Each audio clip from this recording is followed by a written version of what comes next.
Poussey found guilty of attempted murder of man holding infant, sentenced to 40 years.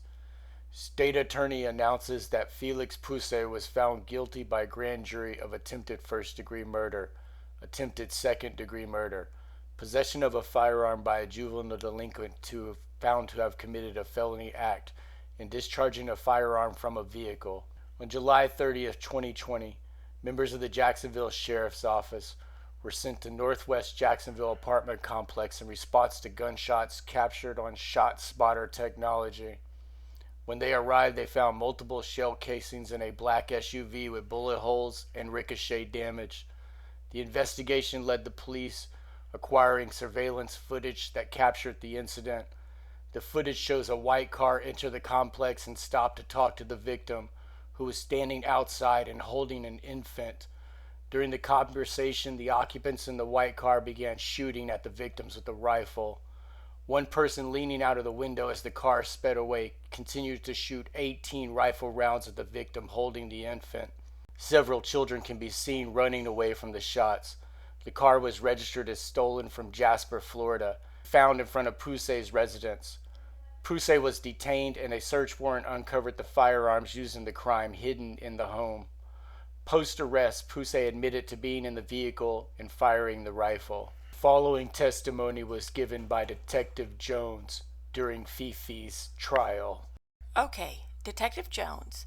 Now, was it your understanding or did you know of the defendant, Felix Omar Poussey's prior criminal history and whether he ever had prior contact with law enforcement before? Yes. In this case, would the defendant eventually confess that he discharged a firearm during the shooting? He did. Can you tell the court at what point in the interview this occurs? This occurs towards the end. Myself and Detective Only were getting ready to leave the room, and he summoned me to come back. He wanted to speak to me, like one-on-one. At that point, had you told the defendant specific facts about the shooting? Yes, I did. When he confessed to you, were there additional facts that you, yourself, were not aware of? Yes. He told me the driver was a person by the name of Lareno Spann. He told me there were two people in the vehicle, himself and Lareno, who was the driver. He told me that he was sitting in the back seat on the left side. He told me that he cracked the window. When the victim walked towards the vehicle, he identified himself as Slim. He told me that the windows were tinted in the vehicle.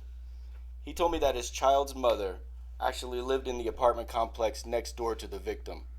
He told me that he saw a firearm fall to the ground in possession of the victim. He told me... And to be clear, for the record, these are facts that you had not told the defendant that were either verified later or you knew to be true. That's correct. Okay, at some point, did he ask to speak to you one-on-one? Yes. And is that the point in which he began confessing to his involvement in this case? Yes, shortly after, yes. How come lacracka was never charged with being the driver in an attempted murder case? If you think you know, comment below. Subscribe.